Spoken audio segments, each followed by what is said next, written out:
For those of you who came tonight, you've come to the last question of the series called the 70 Most Difficult Questions in Judaism. There may be more difficult questions, and if you have any, please write them down. Perhaps we'll talk about them some other time.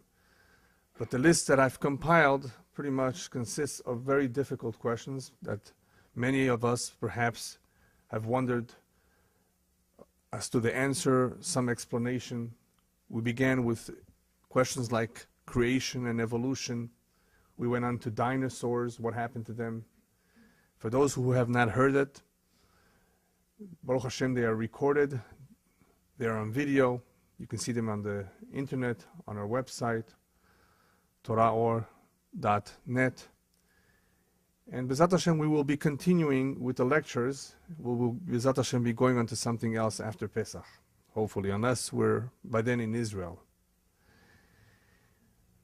The question of tonight is about Amalek. And it is very apropos to speak about Amalek on Shushan Purim, the day after Purim. After all, Purim has something to do with Amalek. The question is, why doesn't HaKadosh Baruch Hu destroy Amalek, this evil power that is known to us as Amalek? He asks of us to do so. We are commanded to do so. But it is not just a question about why doesn't Hashem do it. There are really a lot more questions that we need to ask ourselves, that we need to understand in talking about this particular subject. I actually have a list of 10 questions pertaining to Amalek. First question is, why doesn't Hashem do it himself if they're so bad? Eliminate them. The next question, which many people have a difficult time understanding whenever they do read about this commandment, is why does this commandment appear to be so cruel? After all, it asks of us to exterminate, to kill men, women, and children. Now we know that God is compassionate, and the Jewish people are trained to be compassionate and to be kind and generous, and this one therefore stands out. Here we're asked to be cruel, to not have any pity. And then the Torah goes on to say, and don't forget the animals too. What a waste. Animals? What did they do? Anything? I mean, did they do anything wrong? I mean, so why the animals? Why are there two commandments? Remember and don't forget. Zachor ve'al tishkach. Another question is, well, if we have this commandment of eliminating Amalek, how are we supposed to identify who he is? He doesn't wear a badge, I'm an Amaleki. Right? So how are we supposed to know who he is? We're told Amalek hates us very, very much. So the question is, where does that hatred that he has come from? Another question is, when does Amalek have power over us? When does he control us? Another question is, how are we supposed to defeat Amalek, practically speaking? Why isn't Hashem's chair complete, intact, until Amalek will be finally destroyed? That's what Hashem himself says. My chair, the chair of justice, the chair on which Hashem Kavyachol sits on, is not intact until the day will come when Hashem eliminates Amalek. And the last question is, what will happen in the very, very end to Amalek? Will he be eliminated? How will this happen? When will it happen? In order to properly understand this topic, we have to delve a little bit into the Kabbalah. We have to go back to the beginning of creation. We have to understand some concepts that we've spoken about in the past, but nevertheless we have to review them so we have a little bit of clarity as to the enormity of this task. It's not an easy task, the task of destroying Amalek. It goes back all the way to the very beginning of creation. When Hashem created the world, he also created two powers, two opposing powers, koach hatov and koach hara, the ability to do good and the ability to do evil. Evil being the opposite of good. What is good and what is evil? And I've explained that in the past, that good is not necessarily what we think is good, because that's something that is not very objective. It is very subjective what good is. What may be good to me may not be good to you. The ultimate good is that which brings about the fulfillment of God's will in this world. That which brings us closer to our mission. And therefore evil, or kohot hara, is anything that detracts from our mission, anything that moves us away, or anything that is opposed to doing the will of Hashem. That's in a very simple way of explaining it. You basically have two opposites, complete opposite. One that wants to fulfill the mission, the will of God in this world, and one that does not.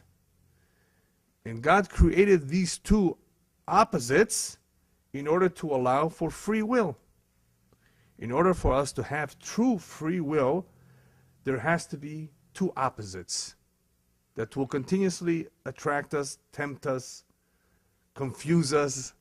That is how we have free will. We have the choice to decide what we want to do. If everything would be clear and obvious and easy, then what's the purpose of creation? Creation has, as to one of the purposes, is to reward man for his making the right decisions. Because after all, there is an afterworld, there is an eternal world, a spiritual world, a world where one will be rewarded for doing his job. We've been taught from when we are kids that this is only a temporary world. The physical world where we come down for 70, 80, 90 years, and that's it. This is not it. It can't be. So short? What is this all about? So I'm not going to go ahead and review and repeat this topic of the purpose of creation. We've covered that before, but partially we must keep in mind that ultimately this is only a temporary world, a world of challenges, and in order to provide a proper challenge, there needs to be free will, where one can make choices. What makes it more difficult, however, is that this power called evil is actually given the right, the opportunity to expose its face. The face of evil, unfortunately, has surfaced so many times in our history, through war and killings, brutality. Till this very day, nothing has changed. The names have changed, but people are the same. There are barbaric people today. There are even some cannibals here and there. Cannibals that will eat you up. I mean, they'll feed you first to fatten you up, but then they'll eat you. Yeah. I mean, there is evil. And this evil has many faces, but what is the common denominator? It is against the purpose of creation. And why does Hashem allow this evil to be exposed so strong? In order to hide Him, which is also tied to the idea of enabling free will. I want to hide. I don't want you to know with certainty that I'm around, that I exist. That would make it easy. So in order for Hashem to hide His face a little bit, He allows evil to be exposed, to be strong, to be prominent. Then people wonder, is there really a God in this world with all this evil around? See what I mean? That's what happens when the evil is exposed. It's intentional. To allow free will and to hide Hashem's face, Hashem's hands, Hashem's intervention, or involvement, I should say, in this world. So even though we do see an organized world, everything is beautiful in some ways, it's nice, it's well designed, there still is a certain amount of tohu vavohu.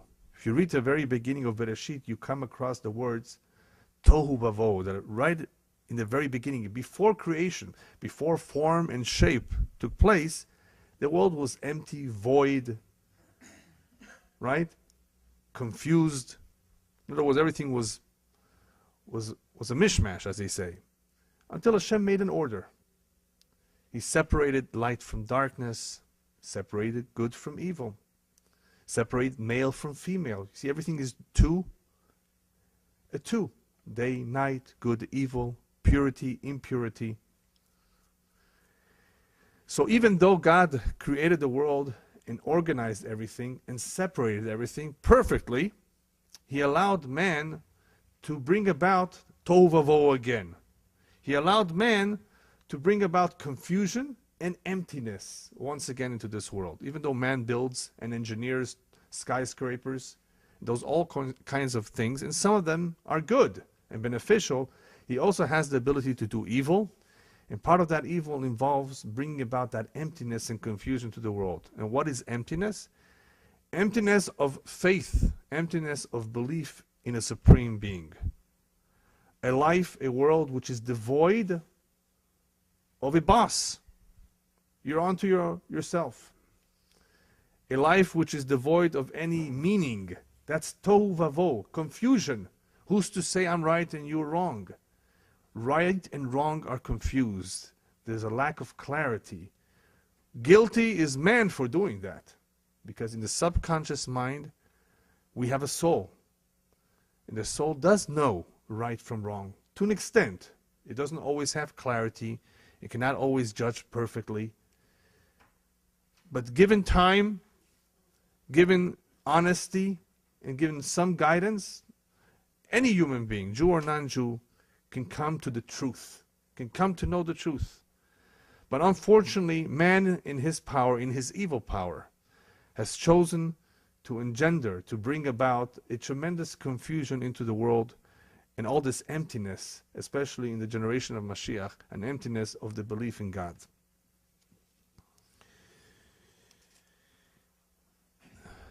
In the very, very beginning, Adam Harishon, the first man, already made the first mistake by not listening to the simple instruction of God. When I say Adam Harishon, I mean his wife too. By not following one simple instruction, be careful with this tree, with this fruit. Don't eat from it. Just one instruction. He failed. What's that whole episode for? It's an important episode.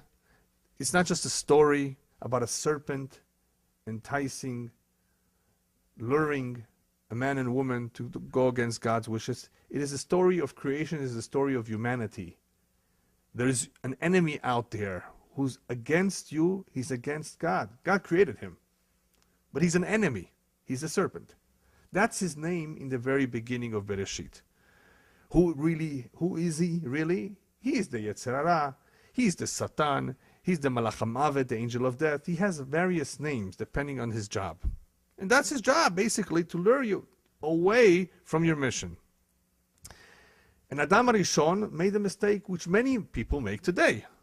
It's not only his, on a regular basis, to go after his evil inclination. And as a result of that, however, he messed everything up. Now, even though that particular episode is in itself something significant, obviously it represents something, it really represents also the mistakes that we make on a regular basis when we follow the Yetzer Hara, the evil inclination. In other words, when we do not do the right thing, we don't think things out properly, we don't weigh them properly, or we don't do what Hashem asks of us or expects of us. So that episode represents, or is a manifestation of the mistakes all human beings make. But what's so unique and what's so serious about that particular one, Chet Adam Harishon, is that Adam Harishon had in himself, according to the Kabbalah, the neshamot, the souls of all of humanity. He's one physical body, but just think his neshama is big. Think of it as big, that contains within it all the sparks, all the potential souls that will eventually come down into the world. Comes along Adam Harishon, the first man, allows the evil inclination to penetrate him, right, to listen to him, to follow it. And as a result of him bringing in, that evil inclination was outside, bringing him in, he now allowed the forces of evil and good to mix. They were separate. Remember, there was order, there was separation. Now he has mixed them all up. Now it's within him In the body of every human being, the forces of evil at all times are present, fighting each other. Do this. No, I don't want to do this. Do this. Yes, no, yes, no. Constant challenge. It's not outside. It's not apart. It's all mixed together in one place. It makes it hard for people to make decisions sometimes. But it's not just the forces of good and evil mixed in him. It's not only the desire to do this or the desire to do that he has to contend with all the time. It's the neshamot now too. Neshamot right now are mixed. Different kinds of neshamot are all mixed. Good and not so good. Now you may wonder for a moment, how could there be not so good neshamot? Souls, we've spoken about this too. That there's some souls that are more divine and some less divine. Look at a soul as a spark. We all have a human spirit that makes our heart pump blood and the like. But when we talk about the soul, we talk about the divine soul that every human being has. Some are more divine than others. That's the way it was made from the very beginning. Also, to allow for free will, we have to have a little bit of good and bad. So now Adam Rishon has all the good and bad mixed together. He has allowed it to be all mixed up. And now we have a problem. Well, we have a problem because if it's all mixed up, what's man going to do? How's man going to know to do the right thing? Rabbis even tell us that if we look at it statistically, take a baby born into this world, statistics, use math. What are his chances of being good or bad? The rabbis tell us his chances of being bad are greater than being good. Incredible. Look at the odds against him. The odds are against him. It takes, therefore, some tool to guide him, to stay out of trouble. Man needs to have a good upbringing, a good education, good friends, healthy environment. Otherwise, his chances are not very, very good. Hashem, of course, has a mission for humanity. What's the mission? You, human beings, have to rectify this world. I organized it. I want you to strengthen the good over the bad. If you will achieve that, to strengthen the powers of good over evil, you will rectify the world. The only one who's capable of doing this job right is one whose neshama, whose soul is more divine, has more of a concentration of good than evil. If that soul tends to be more evil, he will fail. So Hashem right now has to pick a soul and allow that soul to be the one who will hopefully fulfill this mission. All of humanity as a whole, even though it is incumbent on them to be good and not to be evil, we all have free will, nevertheless, Hashem needs a people, a soul, that will carry out this mission to rectify the world. But all the souls, the good and the bad, are mixed in one place. So how do we do it? It's called the filtering process. If you look at the history of the first generations in the Torah, you will find that the Torah is not given right away. There are no Jewish people in the very beginning. We have a whole bunch of people that will eventually disappeared from the flood. Eventually there's only one family left, Noach.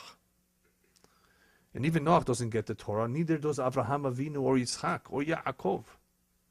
Righteous people. No, they don't get the Torah. The Torah eventually will be given, and it will provide a blueprint, a guide, a map to the Jewish people, to a nation, to tell them what to do, how to rectify this world, fix it, clean it up.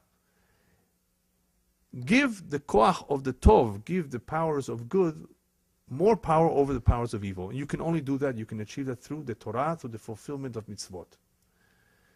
So Hashem has to filter out from all this mixture of good and evil on the level of the soul. He has to filter out the evil.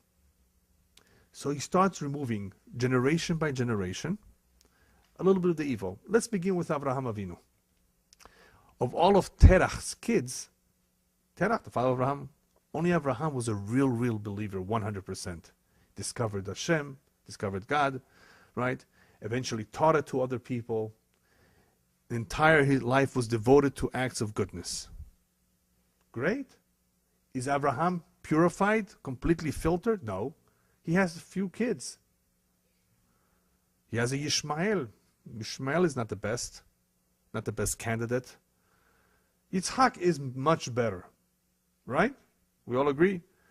Is Yitzhak ready to receive the Torah? Yitzhak is almost like an angel. Offers himself to be sacrificed. No. Yitzhak and Rivka eventually get married. They also have some psolet. Let's use the Hebrew word here. Something unrefined in them yet, called Esav, Rivka, Yitzhak. Righteous two individuals, tzaddikim. Nobody has any doubts about how righteous they are. Nevertheless, they still have some psolet, some impurities in them.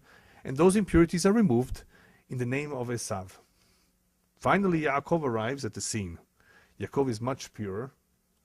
Yaakov symbolizes in the Kabbalah Amud Ha'emet, because he's truth. Yaakov is not ready. He has 12 children. And those 12 children are not ready yet either, but they're almost there. They have to go through Egypt. They have to go through an additional refinement. And we explained that it has a little bit to do with the baseless hatred that they still had, the jealousy, the problems which of course were manifested with the selling of Yosef, their own brother. That has to be removed. They have to be refined. They have to be prepared. They have to be subjected to some slavery so they can learn to be servants of God. After all, who wants to be a servant of anybody? So they have to go through a little bit of refinement to prepare them psychologically, mentally, emotionally, whatever you want to say. And that's what happens when they leave Egypt. They're elevated to the highest levels of Kedusha after they remove themselves from the Tumah, the impurity of Mitzrayim, and they're ready to receive the Torah in Chag HaShavuot. So finally, what do we see? We see a nation, a people that has been steadily refined through the generations until there is a soul that is prepared to do Hashem's will. Naaseh v'nishma, they said with all the excitement. They were ready to do it. We're ready to embrace it. To be ready to embrace it without any questions asked. What does it say? That's only because they are refined. They realize that the truth of this. Okay, now let's go to the other side. The powers of evil. As we're filtering all this good, there's some psolet coming out. There's some unrefined souls coming out. And they're being concentrated too. The Jews are receiving a concentrated dose of divine souls. And there's someone out there who's receiving a concentrated dose of unrefined souls. There's unrefined souls everywhere in the world. But there's one area that is concentrated completely. Ra, evil at its highest form. Who's that? Amalek. And who's Amalek? He's the grandson of Esav, which comes from Yitzchak too. People don't realize, I tell them, Amalek is descendant from Yitzchak. He says, what? Yeah. They come. He's a Semite too, from Yitzchak.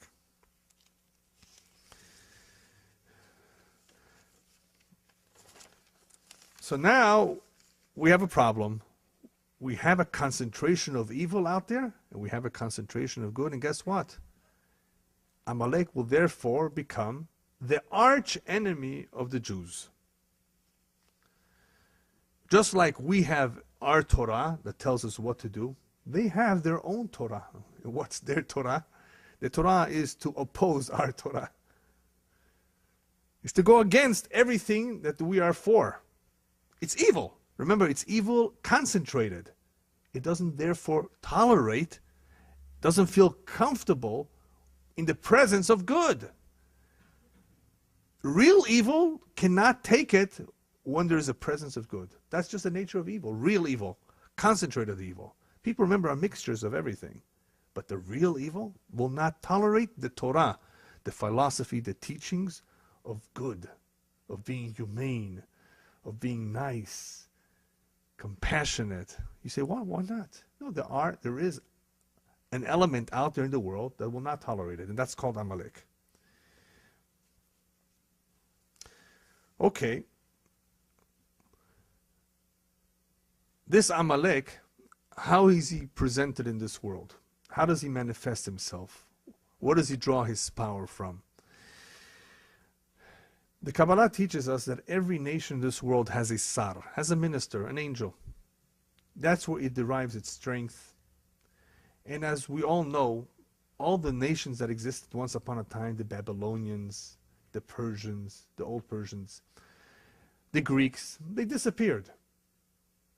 They were around for a while and they left.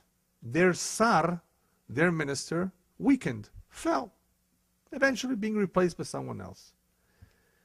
Those Tsarim, every nation with their minister, did not have that much strength, did not have therefore that much influence, at least for thousands of years. Just for a number of years it had influence, it made its contribution, it came on the scene, did what it was supposed to do, and it left.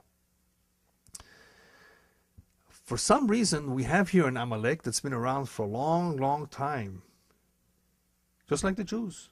The Jews have been around for a long time. Nothing has happened to us, Baruch Hashem. I mean, we've had our ups and downs. Yes, ups and downs, but we're around. Amalek, in some form, will always be around, and we're gonna understand why in a moment. Amalek has a very interesting minister. It's the Sam himself. It's the Yetzirah himself. It's the Sitra Hara himself. It's the Malach HaMavet, the Satan himself. They have, this power has the most powerful minister of all. Besides, of course, the minister of the Jews. Tremendous koach, tremendous power. But that's not enough to allow him to last so long. You know what the problem is? This minister, this Tsar, you know what he eats for dinner? What gives him power? What fuels him? Acts of evil. Acts of evil that are perpetrated in this world give him power. And he becomes bigger and bigger and bigger and stronger, and he's lasting forever, almost forever. Because that's the way he operates. He depends on this fuel called evil. And if you have this fuel around, he will continue to be around.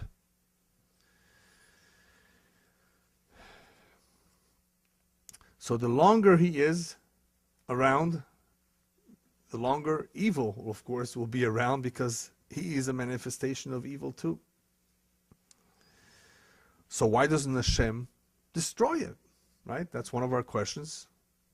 All this evil. Well, why should Hashem destroy him if the one who's giving him all this power is man himself?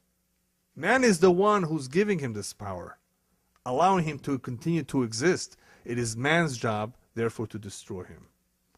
But which man's job? Mostly the Jewish people. Because the Jewish people have that job of letaken ha'olam, to fix this world, to rectify this world, to bring about Hashem's dwelling in this world. And it's only through acts of kindness and goodness, through the observance of Torah and Mitzvot, that we are able to drive away these forces of evil, the forces of darkness, through the light of Torah. It is therefore our job, only we can do a good job in this. It does not mean that everybody else is exempt from driving away evil. No. The non-Jewish world, as one of the 7 Noahide laws, they do have that obligation to set up a system of laws and to punish evildoers. Of course. They have the same mitzvah in some ways of staying away from acts of evil. But who can actually rectify, who can do something about it, who can make a difference? The Jewish people. How? Through the Torah. Only through the Torah can we defeat the koach of evil. Now, it's not only because we have the power to do it. The Jewish people need to do it because he's the one that will give us the hardest time with our job. Hua mafriya hagadol. He's the one that's giving us trouble. He's a troublemaker. So we better do something about it. We cannot allow him to exist. He's the one that interfering with our job more than anybody else in the world. How does he interfere with our job? How does Amalek give us a hard time? So the Torah, in telling us about our first contact with Amalek, it tells us, Asher karecha baderech. When you left Egypt, he met up with you. He met up with you in the way, and he already waged war against you. What does he want from us? We're not taking his land. We went away. We didn't want to have anything to do with him. He came after us. The commentaries tell us, Asher karecha baderech bli shum mitgarut. When he came after us and waged war against us, is without any incitement on our part, without any aggression on our part. He did it on his own. Why? Something bothers him about us. He doesn't like us. What is there not to like about the Jew? That he has a long nose? I mean, what's wrong? What bothers him? You know what bothers Amalek about the Jew? The Jew believes in musar, morality, ethical, being good, being nice. That bothers him. Our Torah bothers him because he believes in the exact opposite.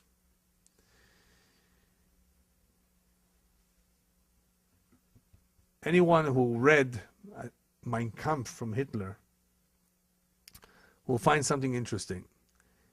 He says very clearly that Jews brought about 2 blemishes on humanity. Does everybody understand what I mean by blemishes? 2 defects, 2 blemishes. One in the physical body through the Brit Milah, the circumcision, and one in the soul through something called conscience. Have a conscience. Don't don't do certain things because they will disturb your conscience. There's no such thing, he says. He claims that one should not feel bad about it, about certain things that one does. Do as you will. Who's to say there's a right and there's a wrong? That's Amalek. From his writings, you can clearly see the philosophy of Amalek, the teachings of Amalek that are totally opposed to what we are teaching. He obviously does not believe in God, and anything that has anything to do with God, he will oppose. The words Asher Karecha, even though literally it means that he came across you, he made up with you, it also means, the commentators explain, a form of krirut. He cooled you off. Amalek has the danger of cooling off a Jew from his emunah. Pouring cold water on us. To be cooled off from the emunah. Asher Karacha also comes from the word mikre. Everything is a coincidence. It was just a big bang. That's how the world was created. It was just by accident. Mikre, by chance. It was not divinely inspired. It was not by an act of God or creation. That is the philosophy of Amalek. Not to have anything to do with the teachings of the Torah, that there's a creator, that there's a boss who is involved in this world. His job, therefore, Amalek, is to move anybody who's attached to divinity or to doing acts of goodness, to move him away from that. And obviously the Jew is the greatest representative of acts of goodness that there is. In other words, the whole Torah, a lot of religions, a lot of laws of countries are taken from the Bible, from the Torah. So he is going to be our greatest enemy, Amalek says. The Jew. He is giving us a hard time. He is the one that's stopping us. He's introducing this thing called conscience and morality and values. And he doesn't want that. So therefore, we are his enemy and he is our arch enemy. He's very dangerous to the Jew, not just to the world, because his approach when it comes to emunah, to faith, is to cast doubt in anything. Amalek's approach, his tactic, is to cast doubt, to ask all kinds of questions and intentionally cast doubt. One way that he does it also is through letzanut, umitlotzetz. He makes a mockery of everything. That's another way he does it. Makes fun. Now the reason I'm emphasizing this is you have to realize something. You may find an individual out there in the street who doesn't appear to be your enemy, per se. He doesn't hate Jews. But he makes fun of Torah. He mocks what the Torah writes. That is a form of Amaleki. That is at least the midah, the characteristic of Amaleki. He doesn't have to be biologically Amaleki to believe what Amalek believes. So therefore, all of that approach, that attitude, that philosophy is dangerous to the Jew because of what it does, to cool us off. So how do you fight it? Well, remember something. When you're dealing with somebody who makes fun, a mocker, common sense will not be able to defeat him. Logic cannot defeat him. You have to stay away from him. Otherwise, he will defeat you. He will weaken you. You have no chance against him. Common sense is something precious to us, isn't common sense, logic, reason, truth. No, not with a marker. You will not be able to win. Amalek has another face that is not very known unless you go back and read about Esav, the grandfather himself. What's the third face? The grandfather had the face of a Bal Ta'ava. He loved food. He had desires. He coveted. This Ta'ava is very much seen in the nation that Esav formed. Which nation did Esav form? Not Amalek. Remember, Amalek is a grandson. It is an offshoot somewhat. It is a descendant. It is the concentration of the bad. But Esav himself is not Amalek. Esav is the father of Edom, the Edomites. And there are a lot of nations in the world that belong to Edom. The Roman Empire is all Edom. They are related, aren't they? Grandfather and grandson. And where do you see it today? Where do you see the relationship today? Anybody know? No. We'll get to it soon. You will see that today it is possible to recognize who Amalek is and who is Edom. But I just wanted to wake up those of you who are maybe falling asleep that there is a big relationship that can be observed today between the grandfather and the grandson. In other words, even though Ba Sancheriv ubilbel et haolam, Sancheriv, the Syrian king, one of the Syrian kings, came and mixed up everybody, and Amalek is scattered everywhere, including in Iran. Haman Rasha, we just read about him. He's Migeza Amalek. What is Amalek doing in Iran? So Sancheriv came and mixed everybody up, moved everybody around. So we do have Amalek all over, but we will soon see who he is. I just wanted to talk a little bit about this face of Edom, because this is especially a problem in the generation of Mashiach, our generation. The problem with Ta'ava, with this face, is that any time a person espouses, supports Ta'avot, if this is important to him in his life, his heart rules his mind. His heart is basically being controlled by the Ta'avot. So therefore, his mind doesn't have a say.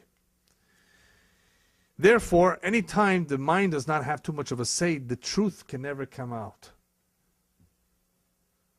Person who's engrossed in a materialistic kind of lifestyle, very much full of ta'avot, of desires, of food and drink and enjoyment in an unlimited way, it will be very difficult for him to come to terms with the truth, what we call the truth, because his heart is in control.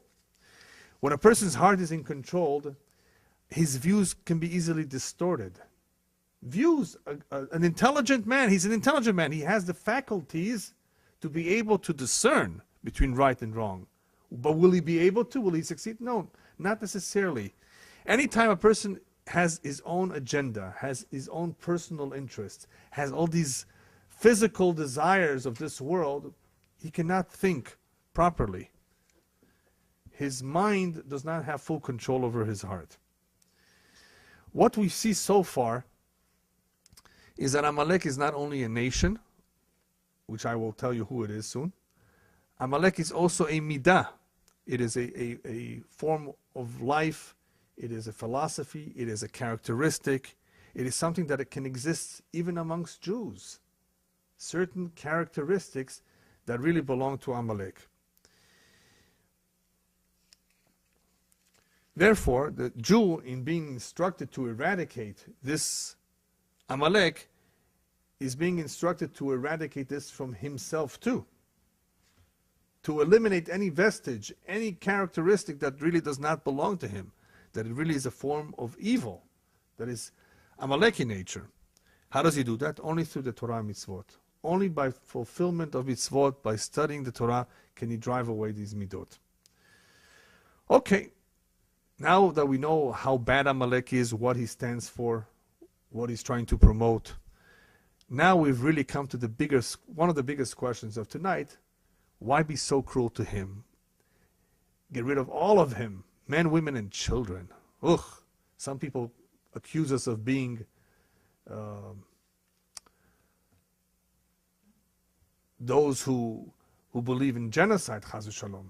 And that's what this is calling for, right? Being so cruel, sadistic. Let me share with you a story, a true story, that happened, I would say, over 100 years ago. In a small village in Europe, on a very cold winter night, there was a woman who was about to give birth. She was very ill. I think she had high temperature. And she was close to death. I mean, it was a very precarious situation. She had not too much help. And somebody, of course, ran to get a doctor. The doctor finally arrived, even though it was very, very difficult. He struggled until he came. It was cold, snowing. He finally arrived in the home and delivered the baby boy. After he delivered the baby, he cut it up in pieces.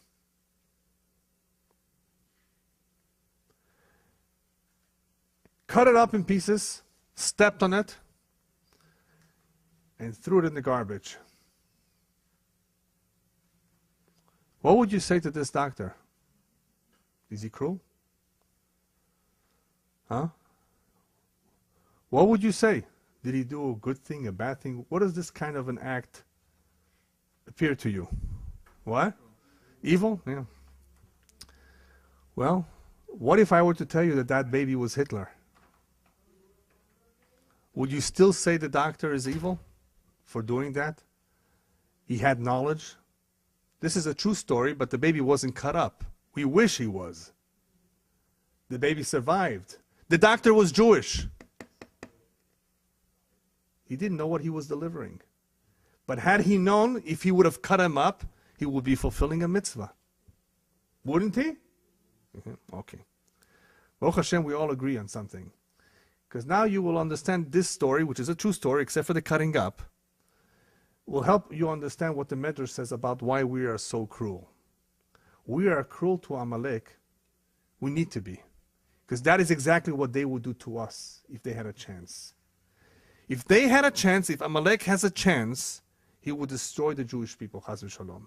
If you don't believe me, look at the story of Haman. That's exactly what he attempted to do. No, not just the men, women, and children. And throughout history, there were pogroms and attempts and plots to carry out exactly that by those who come from Amalek. And just recently, what about Hitler himself? Didn't he try to do that too? You see, only the men, women, and children, babies. He didn't care. If we do not do it to him, he will do it to us. So is that being cruel to him, or is that self-defense? The Torah tells us, listen, you got to do it because he's going to do it to you. Now, this is not Ishmael. What's Ishmael? Ishmael, the Midrash says, listen, when he was thrown out of the house of Abraham and Sarah, you know the story with Hagar? He was sick, he was about to die. The Malach, the angel, showed her a well of water. Go give him a drink. His life was saved. The angels got upset. Hashem, why are you saving Ishmael? He's going to be a troublemaker in the future to your children. So Hashem says, when did you say? In the future? Yeah. But what about now? Is he okay now? Yeah, now he's all right. Well, I'm going to judge him by what he is now. I don't judge him by what his descendants and his children are going to do. What is he to blame? But not Amalek. Amalek, from the very beginning, has that built-in hatred.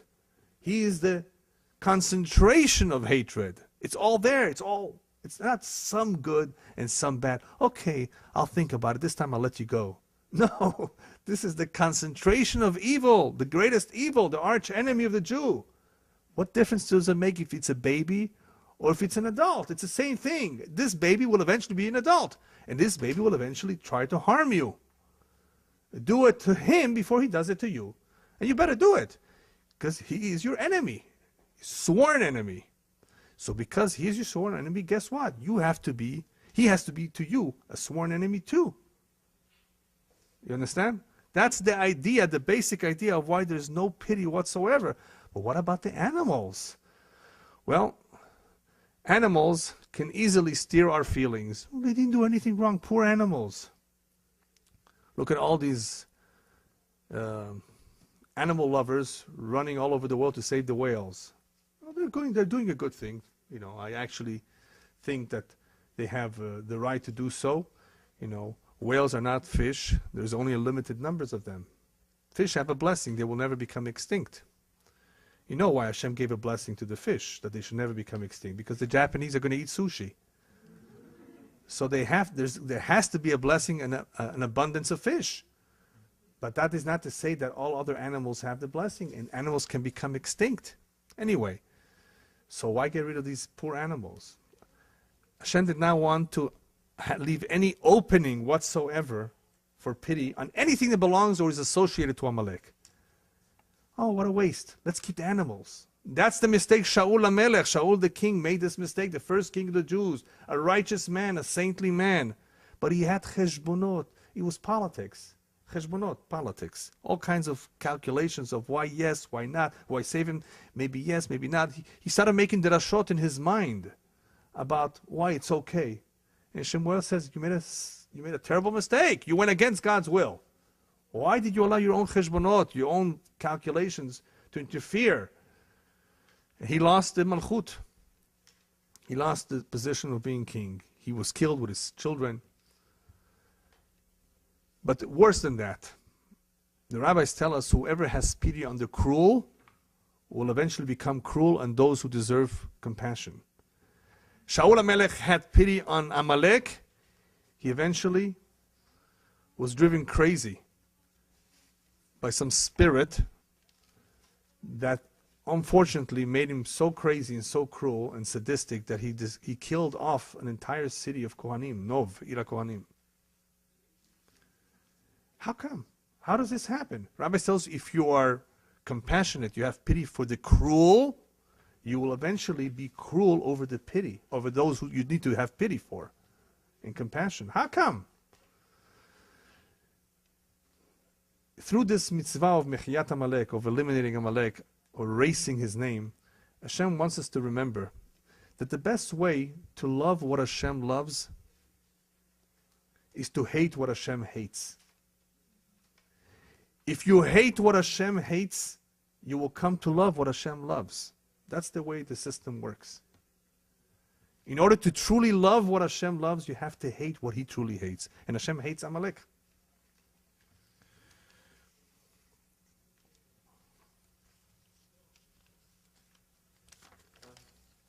Yes?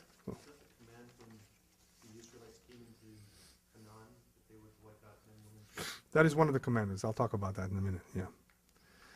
So what's needed to defeat Amalek? We said logic doesn't work, common sense does not work. He mocks, he ridicules, he opposes. The way to defeat Amalek, we said, of course, is with the Torah. That's for ourselves, to control ourselves, to have the right outlook. But the way to defeat him, other than physical defeat, is through emunah peshuta, through simple emunah. In other words, not to ask questions, too much questions, not to have any doubts. There are many things we don't understand, many things that we will never know throughout our life. Does that mean we should stop doing what we're doing? A Jew, in order to survive as a Jew spiritually, needs to have emunah peshuta, simple emunah. I believe in God because I know this is good for me.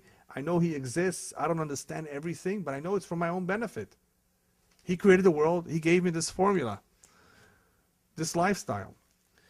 Any Jew that used philosophy and logic to try to explain Judaism did not withstand the pressures of the Inquisition. Rabbis tell us that during the Inquisition there were many great learned people. They are the ones who succumbed to the pressure. Many of them, not all of them, many of them succumbed to the pressures of the Inquisition. They couldn't take the torture. They couldn't take the pressures. because their emunah was logical, was common sense, and that did not help them. The pressure overrode their that kind of emunah. The emunah, in order for it to survive, it has to be pure, it has to be simple. Of course, you're supposed to understand as much as possible and use common sense to understand the mitzvot. But you have to be very, very careful. That which we don't understand, we accept anyway. Otherwise, during times of pressure, people can break if their emunah is not a simple, pure emunah. Therefore, when it comes to arguing with Amalek, be very, very careful. Don't argue with him. You're not going to win the argument. Remember, he's your arch enemy. He represents evil. You have to either eliminate him, otherwise he will eliminate you. And when I say he will eliminate you, it doesn't have to happen physically. There are a lot of Jews who, I'd rather not use the word eliminated, but have been totally assimilated to the Amalek type of lifestyle, that they're almost gone. So if you don't defeat him, if you don't wage war against him, you don't remind yourself of that, of what he represents, you chas v'shalom have the chance of being assimilated. Therefore, since assimilation is part of learning from the ways of Amalek, the Torah tells us Zachor ve'al tishkach. Two things. Not only do you have to destroy him whenever you can, you may not always have the chance to destroy him physically, wage war against him. You're not always in control. You live in the galut, in the diaspora. Can you do it? Okay, this is an Amalek. I'm going to get rid of him. You're going to go to jail. You can't do it. So how do you do it? Zachor ve'al tishkach. There are times that the way to eliminate him is to remind yourself. Remind yourself in two ways. By saying it, Zachor, verbally, talk about it, read about it. This will remind you. And lo lishkoach, not to forget. What does lo lishkoach mean? What's the difference between not forgetting and saying it? There's a lot of people who come to terms with certain situation. Okay, it's not the same as it was 1,000 years ago. The Romans are no longer around. This is not Germany. This is not Poland of back then. This is not the same Russian. This is not the same Egyptians, right? There are people who will always look back and say, well, let's just make peace with them. Let's befriend them. They're more civilized today, right? Haven't you heard these things? No. Torah says no. Al tishkach, don't come to terms with it. Don't let your heart be appeased and complacent, actually, I should say, with Amalek. It's a force that is going to be around forever. They're always going to be around. You can't say they have changed their colors. They haven't changed their colors. Man forgets very easily. Man is very forgetful. Rabbis tell us, you know why mourning over one's parent only lasts for 12 months? Because a dead, deceased person, it could have been your own parent. After 12 months, you haven't completely forgotten, but the pain is dissipated after 12 months. So only mourning for 12 months. Man forgets, God does not forget. We forget, we don't realize what they perpetrated against us throughout history. We're lucky we have some videos and pictures from the Holocaust. That's recent. There was already the technology to record, and they themselves recorded it for us. They themselves recorded it for us. But do we have pictures of what the Romans did? Of what Khmelnytsky, Makshimo did in the year 1648 and 1649 in the Ukraine and in Poland? Or what about the Crusades? On two occasions, what they did when they overran many Jewish communities on their way to Israel throughout Europe. The slaughters of the Inquisition. Do we have pictures of that? No, people forget. Unfortunately, people forget. And that forgetfulness, unfortunately, is also part of Amalek. It's engendered by Amalek because we said before in the very beginning, Amalek cools us off. And the way he cools us off is he cools off our enthusiasm to do the service of Hashem. And it's therefore very, very important not to show apathy or indifference towards this danger that it always exists. Because chas v'shalom, if a Jew is cooled off from his connection to Hashem, he's being defeated by Amalek. In other words, not only is he not doing the job of defeating Amalek, he's being defeated by Amalek. And that is what the Torah reminds us. When will Amalek come after you? When will he have any power over you? Ve'ata yef v'yagia. When you will express yourself, oh, I'm tired. It's such a big burden for me to carry all these mitzvot. Anybody that says it's hard to be a Jew, and there is a saying like that in Yiddish, it's not true, by the way. It's not hard to be a Jew. It's very easy. Tefillin takes a few minutes every day. Making a blessing is no big deal. Shabbat, you rest anyway. What's so difficult? It's just an excuse. Anybody who ever expresses himself, it's so hard. The Torah says, "Vata yef v'yageh siman she v'lo yareh Elokim." It's an indicator that there's not enough God-fearing in you. Anybody who says it's difficult, oh, I can't do it, I'm tired. Vata yef v'yageh v'lo yareh Elokim. That's the continuation of the verse. It's talking about Amalek too. He's not a God-fearing individual, but it could also be talking about the Jew. Anytime the Jew becomes disconnected from the Torah, that's when Amalek has any power over us. That's what Yitzchak told his own son Esav. Esav, don't feel so bad, don't cry. Yaakov took your firstborn rights. He can only hold on to that. He can only have the credit of that if he follows the Torah mitzvot. Vayaki tarid ufarakta ulo mal tzavarecha. You know when your chance will come to control, to be the boss? When he removes the burden of Torah from himself, you can remove the burden of being subservient to him. You will not be subservient to him if he's not subservient to God. He cannot have anything of this world. He's supposed to have the world to come. He wants to enjoy this world too. He wants to have peace of mind and quiet down here too. All the benefits of Olam Hazeh, it's only if he follows the Torah. If not, you will take back your rights. Esav therefore attacks, causes us trouble. Whenever the Jewish nation is turned away from the Torah, when the Jewish nation cooling off with the midah of Amalek, to be cooled off from the emunah. Okay, so now we come to the question, so who is he? Who is he today? Rabbis tell us that there will be a nation in the world, right before Mashiach comes, that we will be able to recognize from their character and their behavior who he is. And the answer is very clear. It's Germany. Commentaries talk about how the concentration of Amalek is mostly in that country. Does it come as a surprise? No. You can see for yourself what they did and what they're capable of doing. But there is Amalek all over the world. Amalek is everywhere. And because of that, we will have something called Milchemet Gog uMagog. Even though we can talk a long time just about this final war, which B'ezrat Hashem at some point I'll give a separate lecture, the last war called Gog uMagog is very much misunderstood by a lot of people. Who is it exactly? Even though Yechezkel speaks about a assembly of many nations. It's not just one or two countries. They may have one head. What's this assembly of nations coming against the Jews right before Mashiach comes, at the time Mashiach arrives?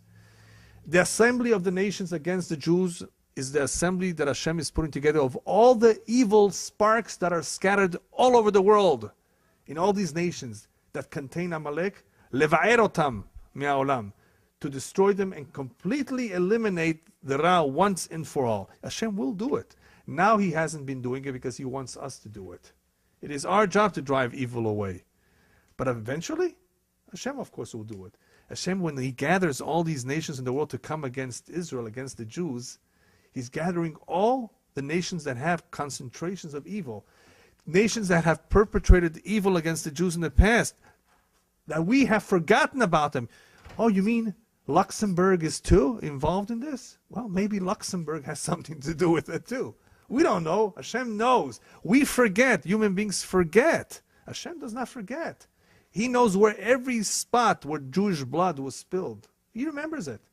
Every soul, everybody, everything. So therefore, as the Zohar explains, in the final assembly of nations against the Jewish people that is going to come very soon, we have reincarnated souls of Goyim too, reincarnated souls of non-Jews that will come because we have to see in their fall. We've never seen the revenge, we've never seen their fall. People have just died, disappeared, went away. Hashem says, no, they're not forgotten. You're going to see it. I'm going to bring them all together. So he's bringing them together in the final day of judgment to judge them. There has not been justice done till now. Now you can understand one of the questions we started off asking was, why isn't Hashem's kiseh, his seat of justice, intact, complete? Ki yad al kes yam milchama b'Hashem Ba'amalek, milchama. Every door in every generation that Hashem has a milchama ba'amalek. Why? Because he says incomplete. Incomplete meaning that all these years we have rampant violence, evil. Mishtolel, chogeg, it's rampant. Where is this justice? People are asking, where is God? It's unfair. How come people who are so good are suffering? How come the righteous Jews have gone through so much pain and suffering? Where is all the justice? If God exists, how could he allow this Holocaust to take place? You've heard these questions? That's the face of evil being exposed in such a way that people are concerned. Where is it? But there is justice. Hashem has a plan. He's been hiding his face. But eventually his face, of course, he doesn't have a face, but his presence will be known. And that is when his chair, his seat of justice will be intact. In other words, right now it's not intact. What it means is that people do not see the justice. There is, but they don't see it, so it's not intact. It will become intact and complete when he reveals himself. When we say, Vaya Hashem lemelech al kol haaretz, God will be the king over the entire universe, that is when this will happen, that all evil will cease to exist. All evil will disappear. There will be no evil. When evil ceases to exist, guess what happens? The truth comes out automatically.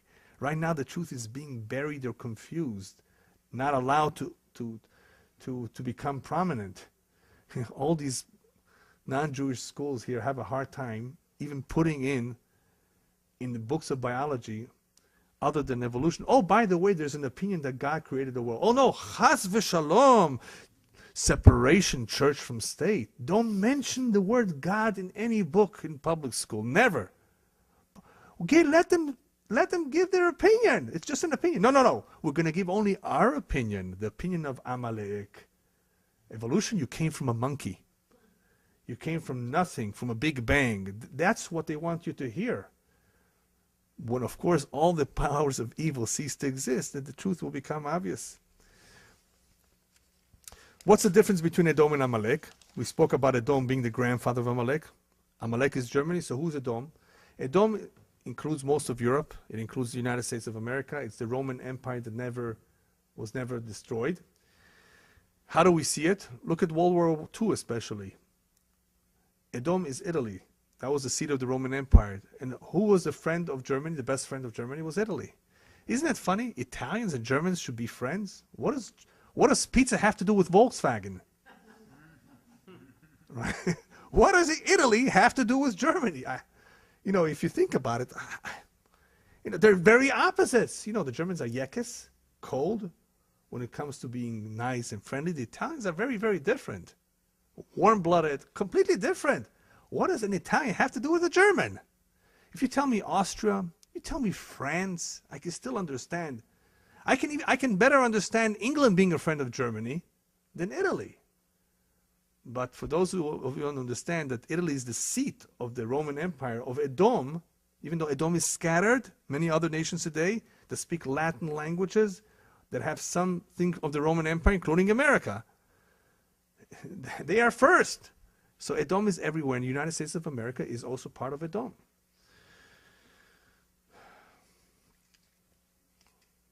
So what will be the end of Amalek? The end of Amalek is as it's written in Parshat Balak, V'achrito adeh oved. In the end, Amalek will be destroyed. In the end, all forces of evil will be destroyed. And this, of course, will happen, B'ezrat Hashem, in our generation. Now, how do I know it will happen now, soon? Rabbis tell us that the Jewish people received 3 mitzvot upon entering the land of Israel. The mitzvah of choosing a king, the mitzvah of destroying any vestige of Amalek, and the mitzvah of building the Bet HaMikdash. We have entered the land. There is an ingathering taking place right now. So what's going to happen soon? We're going to have a king, Melech HaMashiach. We have to have a Bet HaMikdash. So we know that the destruction of Amalek is imminent. Just that until now, we had the mitzvah, every Jew. Now, of course, it will come about through Mashiach. But this will be part of the process. There's only one problem in all this process. Amalek is going to put up a big fight. If you look back through history, when does Amalek put up the biggest fight? Whenever the Jews come back to Israel. First time around, when Yaakov came back to Israel, Esav meets him. That's the first encounter. Second encounter, when the Jews leave Egypt on their way to Israel, who meets them? Amalek again. Third encounter, the Jews are about to return to Israel after the Babylonian exile. Who gives them trouble? Haman. The Jews are about to come back to Israel for the last time. And who stops them or makes them trouble? Again, Amalek. Germany, Holocaust.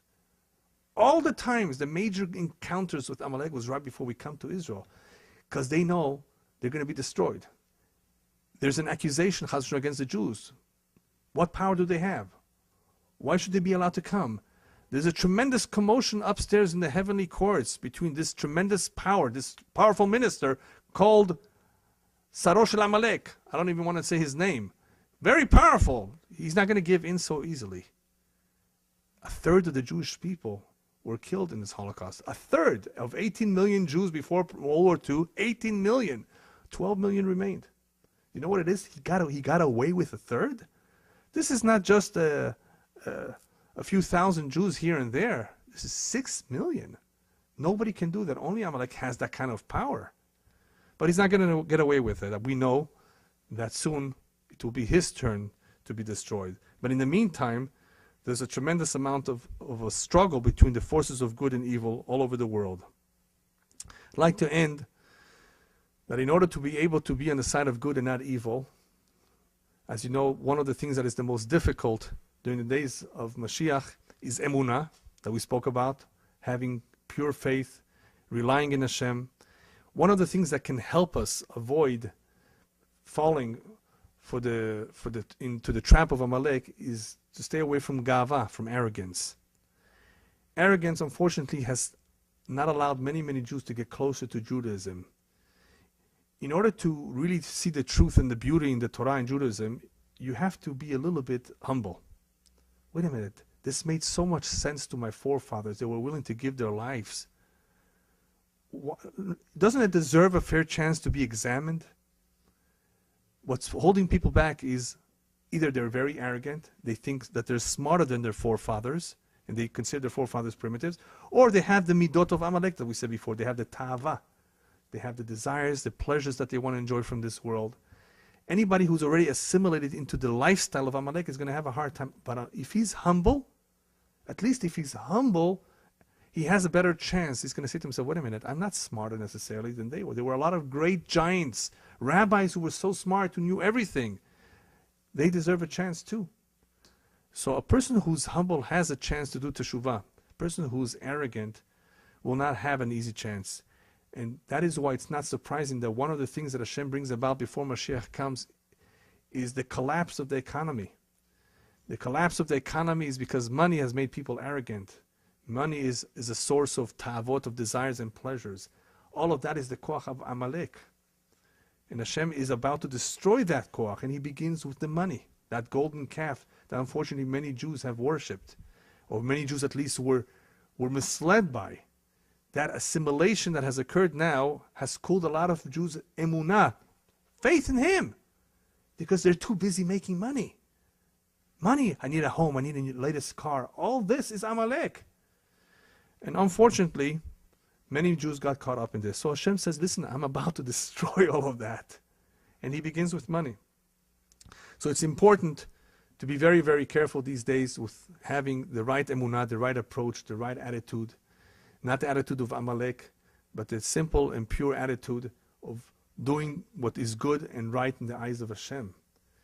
And I'd like to end to remind every one of us that Amalek, remember, is not only a nation, it's a midah. It's a characteristic that everyone can, Chas v'shalom, possess. And it's incumbent upon every one of us to eliminate that, to work on ourselves, to refine our character, that there's no Amalek left. Because everyone, every human being, not just Jews, every human being has some concentration of goodness in him. And it is up to him to reveal that goodness, but through acts of goodness and kindness. When we reveal the good in us, when we do acts of kindness in the world, then that itself, B'ezrat Hashem, will give the power to the forces of goodness to defeat the forces of evil and darkness. B'ezrat Hashem, through an increase in acts of goodness, in acts of brotherliness and unity, in being kind to one another, we will be able to increase that power of goodness in the entire world. and also have the merit of seeing a Kadosh Baruch Hu destroying or vanquishing all the forces of evil from the face of the earth. Be'ezrat Hashem, I have a strong feeling that the time has finally arrived. This is not 1920, 1930, 1940, 1950. This is not year 2000. We're 2009. We've become very, very close to this moment. We're living through very, very turbulent times.